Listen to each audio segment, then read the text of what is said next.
Hi and welcome back to CSM TAC. I'm Peter Briggs, and today we're going to be talking about planning for a crisis. According to a recent study, 2017 saw a 25% increase in the number of crises experienced by organisations. That's not even taking into consideration the recent pandemic that we've been through. With respondents stating that they've had to mobilise their crisis management teams at least once during this period, tackling a range of crises, including those beyond their control, such as natural disasters, and those which are self-inflicted and therefore preventable, including cyber security issues and unprofessional behaviour. So what is crisis management?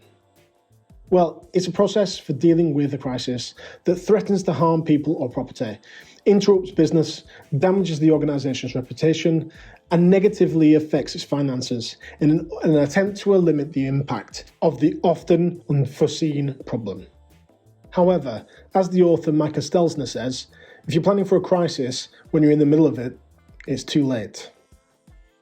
It is recommended that organisations establish a clear crisis management plan in advance, as it increases the company's chance to emerge successfully from the situation, as it helps preserve employee morale, generates customer enthusiasm, and limits the amount of time the business is unproductive. Start by establishing a crisis management team involving the CEO and senior executives and heads of department, as well as relevant experts such as legal counsel and public relations officer. This is to ensure that all areas of business are represented. With the team in place, establish a clear chain of command and assign specific roles for crisis situations, ensuring individuals have an idea of everyone else's responsibilities in case someone is unavailable when required. Once the team is in place, it's time to assess your organisation's weaknesses to identify the potential crisis that it could face.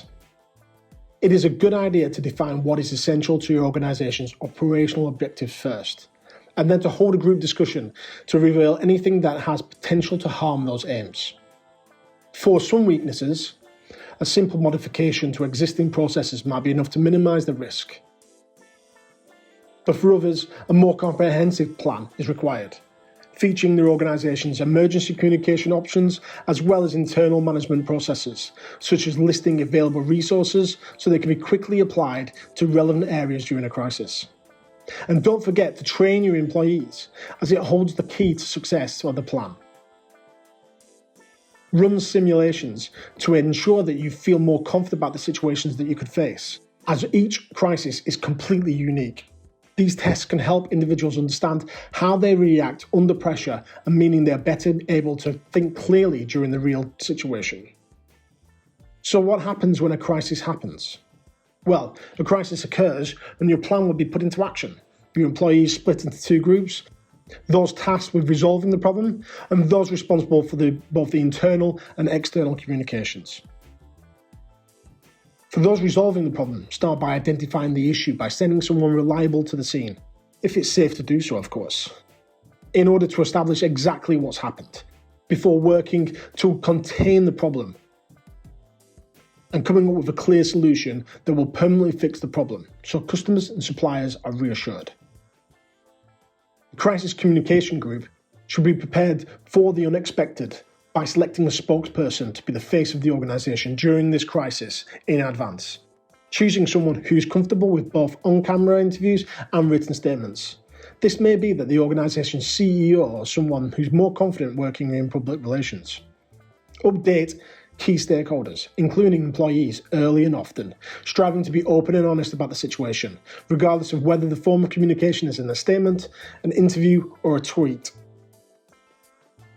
as transparency can help diffuse the situation and maintain your organisation's reputation for integrity. Draft holding statements in advance, as these can help promote your initial communications during the crisis and you're ready to go once the situation-specific information has been added. And invest in your brand monitoring so you can catch and address negative coverage as soon as it happens, hopefully before the situation becomes a fully blown crisis. Once the immediate crisis is past, your organisation can start managing the outcomes, taking the time to evaluate what happened, identifying what went wrong, what could be improved, and what worked well. All this is to help you better prepare for the next crisis. In summary, planning for a crisis can increase an organisation's chance of success emerging from the situation, as preparing for a wide range of possibilities enables companies to react quickly and effectively, working to resolve the problem while regularly communicating with stakeholders to minimise the impact of the crisis on customers, employees, and your bottom line.